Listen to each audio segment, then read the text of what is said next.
In June of 1962, a woman appeared in Cedars-Sinai Hospital in Los Angeles, California in nothing but a white, blood-covered gown. Now this, in itself, should not be too surprising, as people often have accidents nearby and come to the nearest hospital for medical attention. But there were two things that caused people who saw her to vomit and flee in terror. The first being that she wasn't exactly human.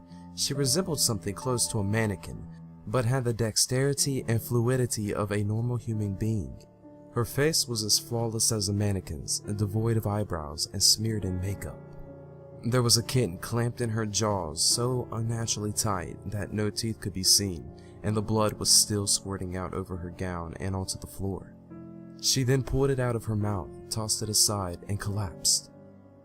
From the moment she stepped through the entrance to when she was taken to the hospital room and cleaned up before being prepped for sedation, she was completely calm, expressionless, and motionless. The doctors thought it would be best to restrain her until the authorities could arrive, and she did not protest. They were unable to get any kind of response from her, and most staff members felt too uncomfortable to directly look her in the face for more than a few seconds. But the second the staff tried to sedate her, she fought back with extreme force. Two members of staff had to hold her down as her body rose up out of the bed with the same blank expression. She turned her emotionless eyes toward the male doctor and did something unusual. She smiled. As she did, the female doctor screamed and let go out of shock. In the woman's mouth were not human teeth, but long, sharp spikes. Too long for her mouth to close fully without causing any damage. The male doctor stared back at her for a moment before asking, "What the hell are you?" She cracked her neck down to her shoulder to observe him, still smiling. The security had been alerted and could be heard coming down the hallway.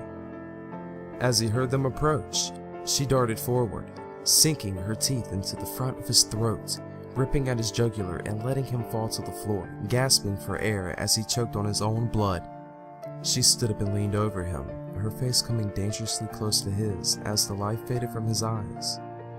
She leaned closer and whispered in his ear, "I am God."